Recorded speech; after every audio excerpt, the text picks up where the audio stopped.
everyone, it's me JB from UniqueTutorials. Today in this video I'll show you how to update any Android apps without signing in with any account in Google Playstore App. So without further more delay, let's begin. So right now you can see my Android home screen. So firstly, let me try to open the Google Playstore App.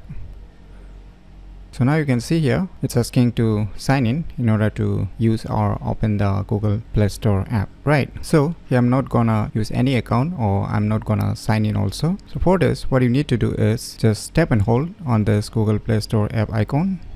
Now you can see here my apps, right? Tap on it. Now it will directly take you to the update space. No, it's taking for updates. So you can see here all the updates available for my Raspberry Android smartphone. Now you can easily update one by one, or you can update all at once by clicking on update all. So let us try to update all. So finally you can see we have updated all the apps. Now let me try to open the Play Store app again. So you can see here still it asking to sign in.